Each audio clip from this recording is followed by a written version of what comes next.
ಸಿಹಿ ಏನು ಕಹಿ ಏನು ಅಂತಂದ್ರೆ ಒಬ್ಬೊಬ್ರಿಗೆ ಒಂದೊಂದು ಸಿಹಿ ಒಬ್ಬೊಬ್ರಿಗೆ ಒಂದೊಂದು ಕಹಿ. ಸ್ಟೂಡೆಂಟ್ಸ್ಗೆ ಅಸೈನ್ಮೆಂಟ್ ಬೇಗ ಆಗುತ್ತೆ, ಲೆಕ್ಚರರ್ಸ್ಗೆ ಅದು ಕಹಿ ಬಿಕಾಸ್ ಕಾಪಿ ಮಾಡ್ಕೊಡ್ತಾರೆ.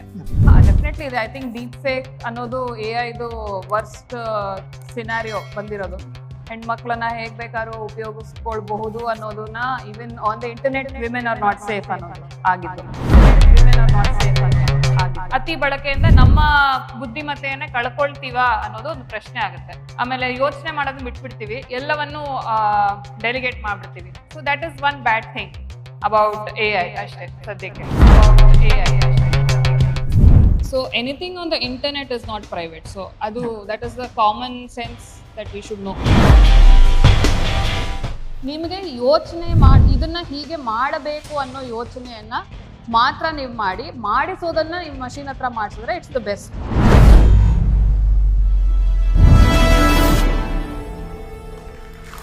AI ಅಂದರೆ ಆರ್ಟಿಫಿಷಿಯಲ್ ಇಂಟೆಲಿಜೆನ್ಸ್ ಅಥವಾ ಕೃತಕ ಬುದ್ಧಿಮತ್ತೆ. ಈ AI ವಿಷಯ ಕೇಳಿದ ಕೂಡಲೇ ಇಲ್ಲಿರೋ ಸ್ಟೂಡೆಂಟ್ಸ್ ಮಾತ್ರ ಅಲ್ಲ, ಯಾರು ಬೇಕಾದರೂ ಕಿವಿ ಕಣ್ಣು ಮನಸ್ಸು ಎಲ್ಲ ಚುರುಕಾಗ್ಬಿಡುತ್ತೆ. ಸೊ ಅಂಥ ವಿಷಯ ಇದು AI ಅಂತಂದರೆ. AI ಒಂಥರ ಏನಾಗಿದೆ ಅಂದರೆ ಇದು ಸರ್ವಾಂತರ್ಯಾಮಿ. ಎಲ್ಲಿಲ್ಲ AI ಇವಾಗ ಎಲ್ಲ ಕ್ಷೇತ್ರಗಳಲ್ಲೂ AI ಇದೆ, ಎಲ್ಲ ಕ್ಷೇತ್ರಗಳಲ್ಲೂ ಬಳಸಲಾಗ್ತಾ ಇದೆ. ಚಿಕ್ಕ ಮಕ್ಕಳಿಂದ ಹಿಡ್ಕೊಂಡು ದೊಡ್ಡವ್ರ ತನಕ ಎಲ್ಲರೂ ಬಳಸ್ತಾ ಇದ್ದಾರೆ. ಹೇಗೆ ಬಳಸ್ತಾ ಇದ್ದಾರೆ? ಸಿಗ್ಗಿಲ್ಲದ್ರೆ ಬಳಸ್ತಾ ಇದ್ದಾರೆ. ಕೆಲವೊಬ್ರು ಅದನ್ನು ಸದ್ಬಳಕೆ ಮಾಡ್ಕೋತಾ ಇದ್ದಾರೆ, ಇನ್ನೊಂದಿಷ್ಟು ಜನ ಅದನ್ನು ದುರ್ಬಳಕೆ ಕೂಡ ಮಾಡ್ಕೋತಾ ಇದ್ದಾರೆ.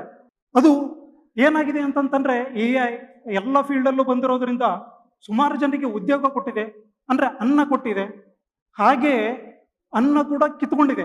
ಸೊ ಅಷ್ಟರ ಮಟ್ಟಿಗೆ ಇದು ಒಂಥರ ತನ್ನ ಪ್ರಭಾವವನ್ನು ಬೀರ್ತಾ ಇದೆ ಅಂದ್ರೂ ಆಶ್ಚರ್ಯ ಇಲ್ಲ. ಆದರೆ ಈ ಕ್ಷೇತ್ರದಲ್ಲಿ ಬೇಕಾದಷ್ಟು ಸಂಶೋಧನೆ ನಡೀತಾ ಇದೆ, ಇದ್ರ ಸಾಧ್ಯತೆಗಳು ಬೇಕಾದಷ್ಟಿದೆ. ಈ ಸಾಧ್ಯತೆಗಳನ್ನೇ ನೋಡ್ಕೊಂಡ್ಬಿಟ್ಟು ಹಲವಾರು ಕಂಪನಿಗಳು ಲಕ್ಷಾಂತರ ಮಿಲಿಯನ್ ಗಟ್ಟಲೆ ದುಡ್ಡುಗಳನ್ನು ಕೂಡ ಇನ್ವೆಸ್ಟ್ ಮಾಡ್ತಾ ಇದ್ದಾರೆ. ಹಾಗೆಯೇ ಕೆಲವೊಂದು ಕಂಪ್ನಿಗಳು ಕೂಡ ತುಂಬ ಎಚ್ಚರಿಕೆ ಹೆಜ್ಜೆ ಕೂಡ ಇಡ್ತಾ ಇದ್ದಾವೆ. ನಾವು ಬಳಸಬೇಕಾ ಬಳಸಬಾರ್ದಾ, ಇದ್ರದ್ದು ಸಾಧ್ಯತೆಗಳೇನು, ಇದ್ರದ್ದು ಒಳದು ಕೆಡಕುಗಳೇನು, ಈ ಥರ ಕೂಡ ಅನಲೈಸ್ ಎಲ್ಲ ಮಾಡ್ತಾ ಇದ್ದಾರೆ. ಆದರೆ ಈಗಿನ ಈ ವಿದ್ಯಾರ್ಥಿನಿಯ ದೃಷ್ಟಿಯಿಂದ AI ಬಳಕೆಗೆ ಸಾಧ್ಯತೆಗಳೇನು, ಅದರದ್ದು ಗುಣ ದೋಷಗಳೇನು, ಇದ್ರ ಬಗ್ಗೆ ನಮ್ಮ ಜೊತೆಗೆ ಮೇಘನಾ ಸುಧೀಂದ್ರ ಅವರಿದ್ದಾರೆ. ಅವರು ಬಾರ್ಸಿಲೋನಾದಲ್ಲಿ AI ಸ್ನಾತಕೋತ್ತರ ಪದವಿ ಗಳಿಸಿ ಈಗ AI ಕಂಪನಿನಲ್ಲಿ ಇಂಜಿನಿಯರಿಂಗ್ ಕೆಲಸ ಮಾಡ್ತಾ ಇದ್ದಾರೆ. ಹಾಗೆ ಇವ್ರದ್ದು ಇನ್ನೊಂದು ಮೋಸ್ಟ್ ಇಂಪಾರ್ಟೆಂಟ್ ಐಡೆಂಟಿಟಿ ಏನಂತಂದರೆ ಜಯನಗರದ ಹುಡುಗಿ ಅಂತ ಇವರು ಫೇಮಸ್. ಈಗಾಗಲೇ 8 ಪುಸ್ತಕಗಳನ್ನು ಬರೆದಿದ್ದಾರೆ.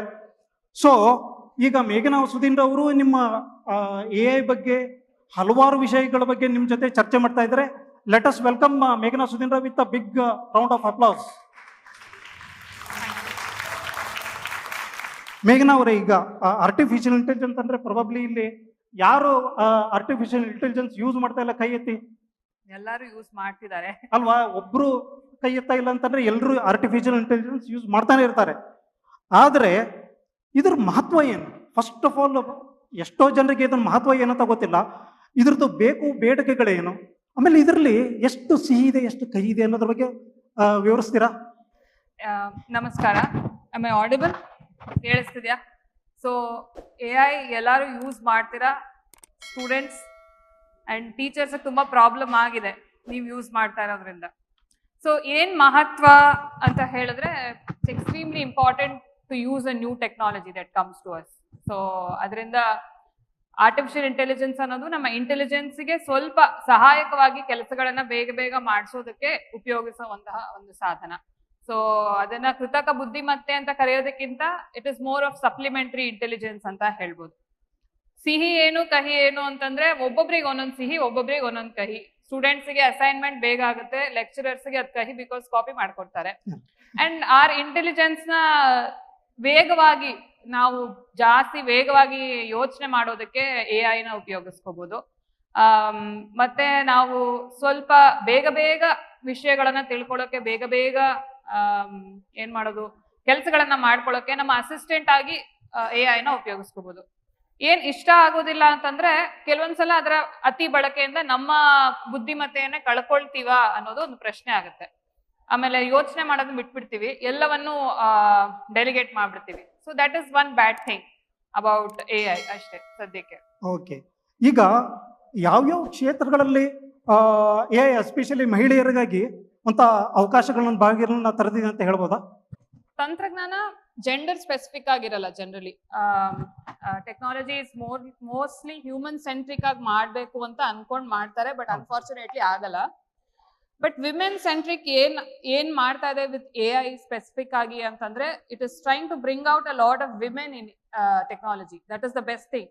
ಮುಂಚೆ ಆದ್ರೆ ಒಂದು 4 ವರ್ಷಗಳ ಕೋರ್ಸ್ ಮಾಡಿ ಇಂಜಿನಿಯರ್ ಆದ್ರೆ ನೀವು ಸಾಫ್ಟ್ವೇರ್ ಇಂಜಿನಿಯರ್ ಆಗ್ಬೋದಾಗಿತ್ತು, ಅಥವಾ ಅದಕ್ಕೆ ಮಾಸ್ಟರ್ಸ್ ಮಾಡಿದ್ರೆ ಆ ಸಮಯಾವಕಾಶ ಭಾರತದಲ್ಲಿ ಸುಮಾರು ಹೆಣ್ಮಕ್ಳಿಗೆ ಕಡಿಮೆ ಆಗಿದೆ. ಬಿಕಾಸ್ ಫಾರ್ ವಾಟ್ ಎವರ್ ನಾವು ಇರೋ ಅಂತ ಸಮಾಜದಲ್ಲಿ ಹೆಣ್ಮಕ್ಳು ಬಯಾಲಜಿಕಲ್ ಕ್ಲಾಕ್, ಆ ಕ್ಲಾಕ್, ಈ ಕ್ಲಾಕ್, ಸಮಾಜ ಎಲ್ಲ ಫಾಸ್ಟ್ ಆಗಿ ಹೆಣ್ಮಕ್ಳನ್ನ ಅವರ ಫ್ಯಾಮಿಲಿಲೂ ಸೆಟಲ್ ಮಾಡಕ್ ಟ್ರೈ ಮಾಡ್ತಿರೋದ್ರಿಂದ they need a shorter course duration.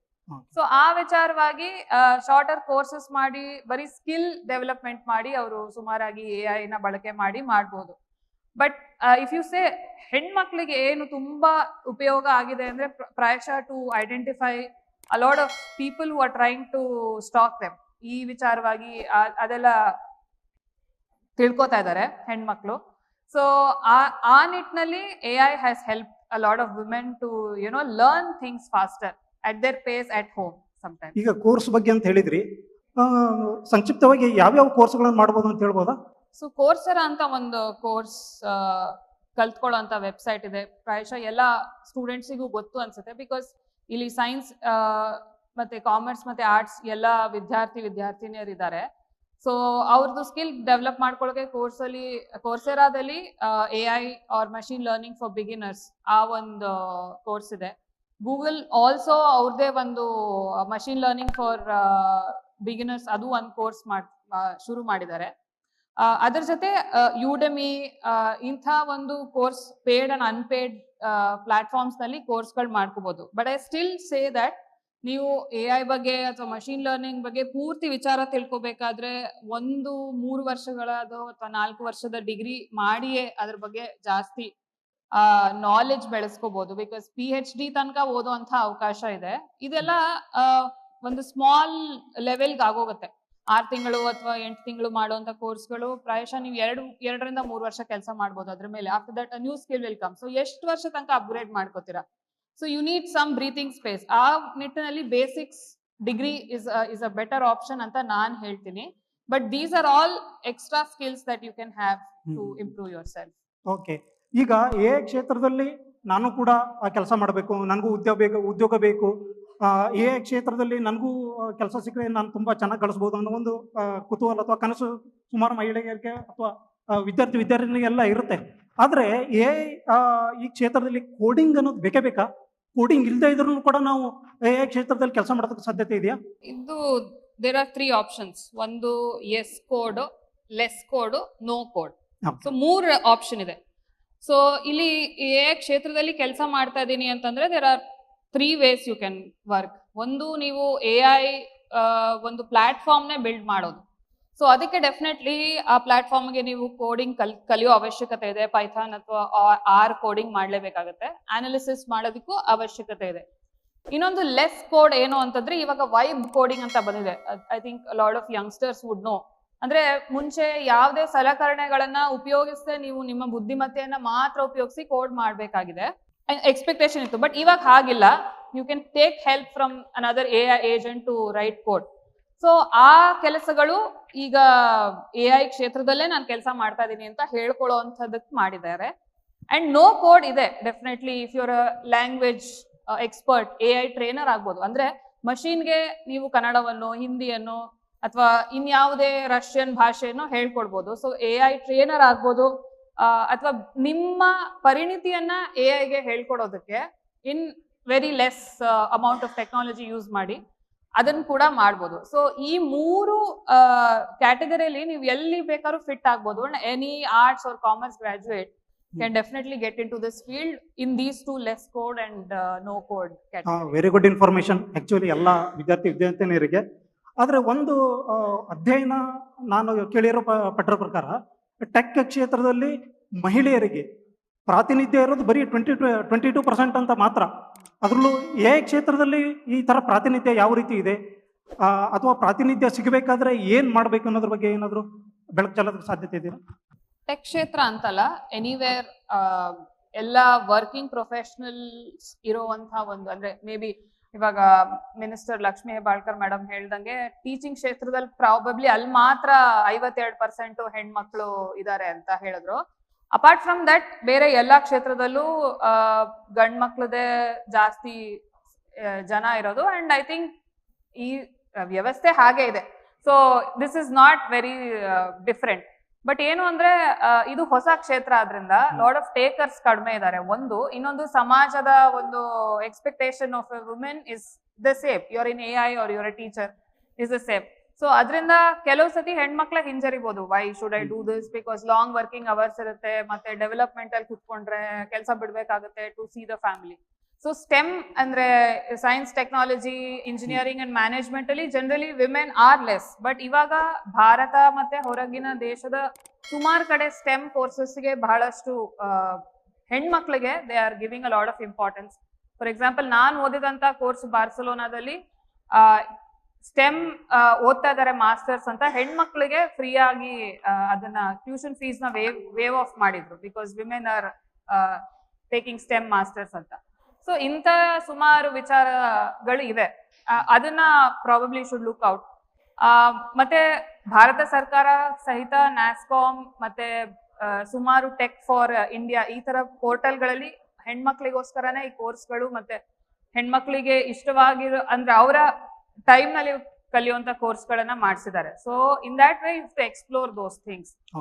And more so it's all about the mindset. ಅಂದ್ರೆ ಲಾಜಿಕಲ್ ಥಿಂಕಿಂಗ್ ಕಡಿಮೆ ಇದೆ ಅಂತ ಅನ್ಕೊಂಡ್ರೆ ಅದು ಹಂಗಲ್ಲ, ಅಥವಾ ಇಮೋಷನಲ್ ಆಗಿ ಯೋಚನೆ ಮಾಡ್ತಾರೆ ಅನ್ನೋದಾದ್ರೆ ಹಂಗಲ್ಲ. ಇನ್ಫ್ಯಾಕ್ಟ್ AI ಇಂಜಿನಿಯರ್ಸ್ ಜಾಸ್ತಿ ಎಂಪಥೆಟಿಕ್ ಆಗಿರ್ಬೇಕು to teach a lot of AI agents to speak properly.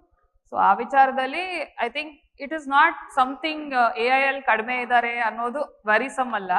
ಇದರ್ ವೇ ಸ್ಟೆಮ್ ಅಲ್ಲಿ ಕಡಿಮೆ ಇದ್ದಾರೆ, but there is lot of encouragement for that. But AI ಎಲ್ಲ ಕಡೆ ಯೂಸ್ ಮಾಡ್ತಾ ಇರೋದ್ರಿಂದ ಎಸ್ಪೆಷಲಿ ವಿಮೆನ್ಗೆ ಒಂಥರ ಇದ್ರ ಬಗ್ಗೆ ಎಜುಕೇಶನ್ ಮಾಡೋದಕ್ಕೆ ಅಗತ್ಯ ಇದೆನಾ, ಅಥವಾ ಸಾಕ್ಷರತೆ ಮೂಡಿಸೋದಕ್ಕೆ ಏನಾದ್ರು? ಡೆಫಿನೆಟ್ಲಿ ಇದೆ. ಐ ಥಿಂಕ್ ಡೀಪ್ ಫೇಕ್ ಅನ್ನೋದು AI ವರ್ಸ್ಟ್ ಸಿನಾರಿಯೋ ಬಂದಿರೋದು. ಹೆಣ್ಮಕ್ಳನ್ನ ಹೇಗ್ ಬೇಕಾದ್ರೂ ಉಪಯೋಗಿಸ್ಕೊಳ್ಬಹುದು ಅನ್ನೋದನ್ನ even on the internet women are not safe ಅನ್ನೋದು ಆಗಿದ್ದು. ಅಂಡ್ ಅದು ಹೆಣ್ಮಕ್ಳಿಗೆ ಆಲ್ರೆಡಿ ತುಂಬಾ ಕಷ್ಟ ಆಗಿದೆ. Lot of people who put out there videos ಅಥವಾ ಅವ್ರ ಮಕ್ಳ ವಿಡಿಯೋಸ್ ಹಾಕಿದಾಗ ಇಟ್ಸ್ ಎಕ್ಸ್ಟ್ರೀಮ್ಲಿ ಡಿಫಿಕಲ್ಟ್ ಅವ್ರು ಅದರಿಂದ ಎಸ್ಕೇಪ್ ಆಗೋದು. They can use it the way they want. Even though ಹೇಳ್ತಾರೆ ಪೋರ್ಟಲ್ಸ್ ಅಲ್ಲಿ ಪ್ರೈವಸಿ ಇದೆ ಎಕ್ಸೆಟ್ರಾ ಇದೆ ಅಂತ, still it's not so private. Anything on the internet is not so private. So ಹೆಣ್ಮಕ್ಳಿಗೆ ಆ ಡೀಪ್ ಫೇಕ್ ಇಂದ ತುಂಬಾ ತೊಂದರೆ ಆಗಿದೆ. ಲಾಟ್ ಆಫ್ ನಿಮ್ ನ್ಯೂಸ್ ಮೀಡಿಯಾದಲ್ಲಿ you see lot of cases like that. And I think cyber ಕ್ರೈಮ್ಗೆ ಅಂತಾನೆ ಒಂದು ಪೊಲೀಸ್ ಠಾಣೆ ಇಟ್ಟು ಒಬ್ರು ಪೊಲೀಸನ್ನ ನಿಯೋಜನೆ ಮಾಡಿರೋದು ಇಸ್ ಇಟ್ ಸೆಲ್ಫ್ ಅದು ನಿಮ್ಗೆ ಗೊತ್ತಾಗತ್ತೆ ಎಷ್ಟು ಕ್ರೈಮ್ಸ್ ಆ ತರ ನಡೀತಾ ಇದೆ ಅಂತ. ಸೊ ಅದು ಕಷ್ಟ ಆಗ್ತಿದೆ. ಬಟ್ ಐ ಥಿಂಕ್ ಬರೋ ನಾರ್ಮಲ್ ಕಷ್ಟಗಳನ್ನ ಹೆಂಗ್ ದಾಟ್ಕೊಂಡು ಹೆಣ್ಮಕ್ಳು ಹೋಗಿದಾರೋ, I think this is also just pass on ಅಂತ ಅನ್ಸುತ್ತೆ. ಈಗ ಮಹಿಳೆಯರು ಅದ್ರಲ್ಲೂ ಎಸ್ಪೆಷಲಿ ಈಗಿನ ಜನರೇಷನ್ ಹುಡುಗಿಯರು ತುಂಬಾ ಬೋಲ್ಡ್ ಆಗಿರ್ತಾರೆ. ಅವ್ರಿಗೆ ಅದನ್ನ ಅಂದ್ರೆ ಈ ತರ ಡೀಪ್ ಫೇಕು ಇದನ್ನೆಲ್ಲ ಏನಾದ್ರು ತೊಂದರೆ ಬಂದರೆ ಅದನ್ನ ಫೇಸ್ ಮಾಡೋದು ಹೇಗೆ ಅಂತ ಗೊತ್ತಿರುತ್ತೆ. ಬಟ್ ಆದರೂ ಕೂಡ ಕೆಲವೊಂದು ಏರಿಯಾಗಳಲ್ಲಿ ಇದ್ರ ಬಗ್ಗೆ ಅವೇರ್ನೆಸ್ ಕಡಿಮೆ ಇರುತ್ತೆ. ನೀವು ಸೋಷಿಯಲ್ ಮೀಡಿಯಾದಲ್ಲಿ ನಮ್ಮ ಫೋಟೋ ಹಾಕಬಾರ್ದು ಹೆಣ್ಮಕ್ಳದು. ಹಾಕಿದ್ರೆ ಅದನ್ನ ಏನಾದ್ರು ಮಿಸ್ಯೂಸ್ ಮಾಡೋದಕ್ಕೆ ಏನಾದ್ರು ಸಾಧ್ಯತೆ ಇರೋದು. ಆ ಒಂದು ಮೈಂಡ್ ಸೆಟ್ ಕೆಲವೊಬ್ಬರ ಹಿರಿಯಲ್ಲಿ ಇದೆ. ಇದ್ರ ಬಗ್ಗೆ ಏನು ಹೇಳ್ತೀರಿ? ಅಥವಾ ಅದ್ರ ಜೊತೆಗೆ ಇನ್ ಕೇಸ್ ಡೀಪ್ ಫೇಕ್ ಇದೆ ಅಂತಂತಂದ್ರೆ ಅದನ್ನ ಐಡೆಂಟಿಫೈ ಮಾಡೋದು ಹೇಗೆ, ಅದ್ರ ಬಗ್ಗೆ? So anything on the internet is not private. So that is the common sense that we should know. Internet ಅಲ್ಲಿ ಹಾಕಿದ ತಕ್ಷಣ you can say privacy settings ಮಾಡ್ಕೋತೀವಿ, ಏನ್ ಮಾಡಿದ್ರುನು there is somebody who knows apart from you. Maybe a portal start ಮಾಡೋರು ಅಥವಾ ಯಾರು founders ಇರ್ತಾರೋ ಅಥವಾ ಡೇಟಾ ಹೆಂಗೆ ಮ್ಯಾನೇಜ್ ಮಾಡ್ತಾರೋ ಆ ಪ್ರೈವಸಿ ನಮ್ಗಿನ್ನ ಗೊತ್ತಿಲ್ಲ. And we are still in a black box. ಅದರಿಂದ that is always the part. And it's okay to put things on social media which is okay to share in public. So ತುಂಬಾ private ಆದ ವಿಷಯಗಳನ್ನ private ಆಗಿ ಇಡೋದು ವಾಸಿ. And deep fake videos ನ ಕಂಡುಹಿಡಿಯೋದು ಹೆಂಗೆ ಅಂದ್ರೆ ಡೆಫಿನೆಟ್ಲಿ ಲಿಪ್ ಸಿಂಕ್ ಆಗಿರಲ್ಲ, ಕಣ್ ಬ್ಲಿಂಕ್ ಮಾಡೋದು ಬೇರೆ ತರ ಇರುತ್ತೆ, ನಿಮ್ಮ ಸ್ಕಿನ್ ಸ್ಟ್ರಕ್ಚರ್ ಬೇರೆ ತರ ಇರುತ್ತೆ, and you know it doesn't look real. So ಆ ವಿಚಾರದಲ್ಲಿ ಗೊತ್ತಾಗತ್ತೆ. ಅಂಡ್ ಐ ಥಿಂಕ್ ಈ 3 points are extremely important for you to identify that this is not you ಅಂತ. So I guess the next session, Sushmita would be able to tell more. ಅವ್ರದ್ದು ಎಷ್ಟು videos ಹೊರಗಡೆ ಬಂದಾಗ how she manages things to be private ಅನ್ನೋದು. ಈಗ ಎಷ್ಟೋ ಜನ ಅದರಲ್ಲೂ ವಿದ್ಯಾರ್ಥಿಗಳಾಗಿರ್ಬೋದು, ಸ್ಕೂಲ್ ಆಗಿರ್ಬೋದು, ಕಾಲೇಜಲ್ಲಾಗಿರ್ಬೋದು, ಎಲ್ಲ ಕಡೆ AI ಬಳಸ್ಕೊಂಡಿರ್ತಾರೆ. ಅವ್ರಿಗೆ ಹೇಗೆ ಬಳಸಬೇಕು ಅನ್ನೋದು ಗೊತ್ತಿರಲ್ಲ. ಅದ್ರ ಜೊತೆಗೆ ಇನ್ನೊಂದಿದೆ ಪ್ರಶ್ನೆ ಕನೆಕ್ಟೆಡ್. ಈ ಸೂಪರ್ ಇಂಟೆಲಿಜೆನ್ಸ್ ಅಂದ್ರೆ ಏನು? ಈ ಸೂಪರ್ ಇಂಟೆಲಿಜೆನ್ಸ್ AI ಬಂದ ಮೇಲೆ ಈ ವಿದ್ಯಾರ್ಥಿಗಳಾಗಿರ್ಬೋದು, ಯಾರಾದರೂ ಆಗಿರ್ಬೋದು, ತಮ್ಮ ಇಂಟೆಲಿಜೆನ್ಸೇ ಕಳ್ಕೊತಾ ಇದಾರೆ ಏನ್ ಕತೆನ? ಅಂದ್ರೆ ಅವರು ಒಂಥರ AI ಗೆ ದಾಸರಾಗ್ತಾ ಇದ್ದಾರೆ, ಅದ್ರ ಮೇಲೆ ಜಾಸ್ತಿ ಡಿಪೆಂಡೆನ್ಸಿ ಬರ್ತಾ ಇದೆ. ಅದನ್ನ ಅವಾಯ್ಡ್ ಮಾಡೋದು ಹೇಗೆ? ಸೊ ಯಾವುದೇ ಟೆಕ್ನಾಲಜಿ ಬಂದಾಗ ನಾವು ಕಂಡುಹಿಡಿದಿರೋದ್ರಿಂದ ನಾವು ಅದನ್ನ ಉಪಯೋಗಿಸ್ಕೊಳ್ಳೋದು ನಮ್ಮ ಅನುಕೂಲಕ್ಕೆ ಹೊರತಾಗಿ ನಮ್ಮನ್ನೇ ಅದು ಸೂಪರ್ ಸೀಡ್ ಮಾಡೋ ತರ ನಾವು ಖಂಡಿತ ಉಪಯೋಗಿಸ್ಕೊಳ್ಬಾರ್ದು. That is the first rule of a human being. ಆ ಕಾಮನ್ ಸೆನ್ಸ್ ನಮ್ಗಿರ್ಬೇಕು ಫಸ್ಟ್. ಎರಡನೇದು, ಜನರಲಿ AI ಬಂದಾಗ ಈಗ ಶುರುವಾಗಿರೋದು ಏನಂದ್ರೆ, ಪೀಪಲ್ ಡೋಂಟ್ ಥಿಂಕ್. ಫಸ್ಟ್ ಏನೋ ಕ್ವೆಶ್ಚನ್ ಬಂದ್ರೆ first let me put it to the agent, ಆಮೇಲೆ ನೋಡೋಣ ಅದೇನು ಹೇಳುತ್ತೋ ಅದ್ರ ಮೇಲೆ ಆನ್ಸರ್ ಮಾಡೋಣ ಅಂತ. ಅದೊಂದು ಸೋಂಬೇರಿತನ ಬಂದಿದೆ ಜನರಿಗೆ. ಎರಡನೇದು, ಅವರಿಗೆ ಯಾಕೆ ಸಮಯ ಉಪಯೋಗಿಸ್ಬೇಕು ಇದ್ರ ಮೇಲೆ ಅಂತ. And things are faster. 5 ನಿಮಿಷದಲ್ಲಿ ಜನರೇಟಿವ್ AI ಅಂತ ಬಂದಿದೆ. 5 ನಿಮಿಷದಲ್ಲಿ ನಿಮ್ಗೆ 100 ಪದಗಳಷ್ಟು ಲೇಖನವನ್ನು ಬರ್ದ್ಕೊಡುತ್ತೆ ಅದು. ಸೊ ಆ ತರದ್ದು ಸಿನಾರಿಯೋಗಳು ಬಂದಾಗ people want to use it. But as a student ನೀವೇನ್ ಕಲಿತೀರಾ? ಸೊ ಪ್ರಾಂಪ್ಟ್ ಇಂಜಿನಿಯರ್ ಆಗೇ ಇರ್ತೀರಾ ಅಂದ್ರೆ, ಫಾರ್ ಎಕ್ಸಾಂಪಲ್ ನೀವು AI ನ ಹೇಗೆ ದುಡಿಸ್ಕೊಳ್ಬಹುದು ಅಂತ ಕಲ್ತ್ಕೋತೀರಾ, ಅಥವಾ AI ನಿಮ್ಮನ್ನ ಸೂಪರ್ ಸೀಡ್ ಮಾಡೋ ತರ ಮಾಡ್ಕೋತೀರಾ ಅನ್ನೋದು it's a choice that you have to make.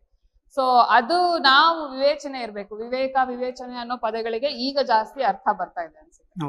ಯಾಕಂದ್ರೆ ನಾನು ಸುಮಾರು ಕಡೆ ನೋಡಿದ್ದೀನಿ, ಮೆಟ್ರೋದಲ್ಲಿ ಹೋಗ್ತಾ ಇರುವಾಗ ಕೆಲವೊಂದು ಸಾಫ್ಟ್ವೇರ್ ಇಂಜಿನಿಯರ್ಸ್ ತಮಗೆ ಏನಾದರೂ ಕೋಡಿಂಗ್ ಬೇಕಾಯ್ತಂದ್ರೆ ಯಾವುದೋ ಒಂದು ಟೂಲ್ ಬಳಸ್ಬಿಟ್ಟು ಇಮಿಡಿಯೇಟ್ಲಿ ಕೋಡಿಂಗ್ ಎಲ್ಲ ಮಾಡ್ಬಿಡ್ತಾ ಇದ್ದಾರೆ. So that's a good thing. Because ಏನಂದ್ರೆ ಕೋಡಿಂಗ್ ಆಲ್ಸೋ ಅದನ್ನ ತುಂಬಾ ಅದೇನೋ ಒಂದು ಅತ್ಯಂತ ಇಂಟೆಲಿಜೆಂಟ್ ಕ್ರಿಯೆ ಅನ್ನೋ ತರ ಅದನ್ನ ಬಿಂಬಿಸಿದ್ರು. But that's not how it is. ಅದು ಮ್ಯಾಥಮೆಟಿಕ್ಸ್ ಲೆಕ್ಕ ತರನೇ. ಸೊ ಅದನ್ನ 2+2 ಇನ್ 100 ಟೈಮ್ಸ್ ಅದನ್ನ ಒಂದೊಂದೇ ಬರೆಯೋ ಬದಲು ಕ್ಯಾಲ್ಕುಲೇಟರ್ ಫಾಸ್ಟರ್ ಮಾಡ್ದಂಗೆ coding also should have been like this from beginning. ನಿಮಗೆ ಯೋಚನೆ ಇದನ್ನ ಹೀಗೆ ಮಾಡಬೇಕು ಅನ್ನೋ ಯೋಚನೆಯನ್ನ ಮಾತ್ರ ನೀವು ಮಾಡಿಸೋದನ್ನ ನೀವು ಮಷೀನ್ ಹತ್ರ ಮಾಡಿಸಿದ್ರೆ ಇಟ್ಸ್ ದ ಬೆಸ್ಟ್. ಬಟ್ ಇದನ್ನ ಮಾಡೋದು ಹೇಗೆ ಅನ್ನೋದನ್ನೇ ಮಷೀನ್ ಹತ್ರ ಮಾಡಿಸಿದ್ರೆ that is the problem. So ಆ ವಿಚಾರದಲ್ಲಿ vibe coding is very good. But ಅದನ್ನ ಎಷ್ಟ್ರ ಮಟ್ಟಕ್ಕೆ ಯೂಸ್ ಮಾಡ್ತೀರಾ ಅನ್ನೋದೇ ಮುಖ್ಯ ಆಗುತ್ತೆ. ಈ ಏನಾಗಿದೆ ಅಂತಂದ್ರೆ, AI ಇಲ್ಲ ಅಂತಂದ್ರೆ ನಮ್ಮ ಪ್ರಾಜೆಕ್ಟೇ ಕಂಪ್ಲೀಟ್ ಆಗಲ್ಲ, ನನ್ನ ಜೀವನನೇ ಮುಳುಗೋಯ್ತು ಅನ್ನೋ ಒಂದು ಭ್ರಮೆ ಬಂದ್ಬಿಟ್ಟಿದೆ. ಅದರಿಂದ ಆಚೆ ಬರ್ಬೇಕಂತ ಅನ್ನೋದು ನಿನ್ನ ಮಾತಿನ. It is a necessity, but it is not something that you cannot live without. Correct. So ಸುಮಾರು ಈಗ arts and humanities PhD thesis ಎಲ್ಲ ಒಂದೊಂದ್ಸಲ ನೋಡಿದಾಗ ಅವರು 250-300 ಪೇಜ್ಗಳು ಅವರೇ ಬರೆದಿರ್ತಾರೆ. So without preferring anything or ಅಥವಾ ಎಲ್ಲಿ ನಾನು ಕಾಪಿ ಮಾಡಿರಲ್ಲ, because plagiarism checker is pretty decent ಇವಾಗ. ಸೊ ಆ ಒಂದು, ಅಥವಾ ಇವಾಗ ಮುಂಚೆ ಬರ್ತಿದ್ದೆ 300-400 ಪೇಜ್ ಕಾದಂಬರಿಗಳು, ಅವೆಲ್ಲ it's all something which is very particular to that person. ಓದ್ದಾಗ ಗೊತ್ತಾಗತ್ತೆ ಇದು ಯಾರೋ ಎಕ್ಸ್ ರೈಟರ್ ಬರ್ದಾರೆ ಅಂತ. ಬಟ್ ಮಷೀನ್ನೇ ಬರೆಯಕ್ ಸ್ಟಾರ್ಟ್ ಮಾಡಿದ್ರೆ ದೆನ್ ನಾನ್ ಬರ್ದಂಗೆ ನೀವು ಬರೀತೀರಾ, ನೀವು ಬರ್ದಂಗೆ ಇನ್ನೊಬ್ರು ಬರೀತಾರೆ ಅಷ್ಟೇ. That's how it end up as. ಕಡೆಯದಾಗಿ ಒಂದು ಸ್ಮಾಲ್ ಕ್ವಶನ್. ಈಗ ನೀವು ವಿದೇಶದಲ್ಲೂ ಕೂಡ ಕಲ್ತು ಬಂದಿರೋದ್ರಿಂದ ಈ ವಿದ್ಯಾರ್ಥಿನಿಯರಾಗಿ if they want to study abroad, ಅದು ಎಸ್ಪೆಷಲಿ ಸ್ಟೆಮ್ ಇದರಲ್ಲಿ ಅವ್ರಿಗೇನಾದ್ರೂ ಟಿಪ್ಸ್ ಕೊಡೋದಕ್ಕೆ ಸಾಧ್ಯತೆ ಇದೆಯಾ? ಅವಕಾಶಗಳು ಎಲ್ಲೆಲ್ಲಿದೆ?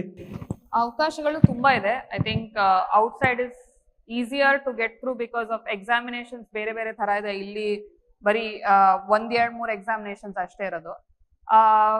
ಬೇರೆ ಬೇರೆ category and also for women ಈ ದೇಶದಲ್ಲೂ ಅಷ್ಟೇ ತುಂಬಾ ಸುಲಭವಾಗಿ, ಅಂದ್ರೆ ಇನ್ಕ್ಲೂಡಿಂಗ್ ಅಪ್ಲಿಕೇಶನ್ ಫೀಸ್ ಸಹಿತ 0 ಇರುತ್ತೆ ಸುಮಾರು ಕಡೆ ನೋಡೋದಾದ್ರೆ. ಹೊರಗಡೆ ಹೋಗ್ಬೇಕಾದ್ರೆ ದೇರ್ ಆರ್ 2 ಥಿಂಗ್ಸ್. ಒಂದು, you have to either write GRE or TOEFL ಬರಿಬೇಕು, ಇಂಗ್ಲಿಷ್ ಟೆಸ್ಟ್ 1 ಬರಿಬೇಕು, ಮತ್ತೆ ಇನ್ನೊಂದು GRE ಬಿಕಾಸ್ ನಾವು ನೇಟಿವ್ ಆಗಿ ಇಂಗ್ಲಿಷ್ ಕಲ್ತಿಲ್ಲ ಅಂತ. ಅದ್ಬಿಟ್ಟು you have to write applications, interviews ಇರುತ್ತೆ. ಸೊ ಸುಮಾರು ಯಾವ ದೇಶಕ್ಕೆ ಹೋಗ್ತೀರಾ ಅಂತ ಅನ್ನೋದು ಗೊತ್ತಿದ್ರೆ definitely there is a way to get out. And ಈ ನಿಟ್ಟಿನಲ್ಲಿ AI will definitely help you. Rather than looking out for wrong links, AI will definitely give you the right links. Thank you very much. ಈಗ ಇಷ್ಟೊತ್ತಿನ ತನಕ AI ಅದರಲ್ಲಿ ಏನೇನು ಸಾಧ್ಯತೆಗಳಿದೆ, ಅದನ್ನು ಯಾವ ರೀತಿ ಬಳಸ್ಕೊಳ್ಬೇಕು, ಅದರಿಂದ ಅವಕಾಶಗಳು ಎಷ್ಟೆಷ್ಟು ನಮಗೆ ವಿದ್ಯಾರ್ಥಿಗಳಿಗೆಲ್ಲ ಲಭ್ಯ ಆಗ್ತಾ ಇದೆ. ಇದ್ರ ಬಗ್ಗೆ ಸುಮಾರು ವಿಷಯಗಳನ್ನು ಮೇಘನಾ ಸುಧೀಂದ್ರ ಅವರು ತಿಳಿಸ್ಕೊಟ್ಟಿದ್ದಾರೆ. ಅವ್ರಿಗೆ ವಿಜಯ ಕರ್ನಾಟಕ ಪರವಾಗಿ ಧನ್ಯವಾದಗಳು. Thank you.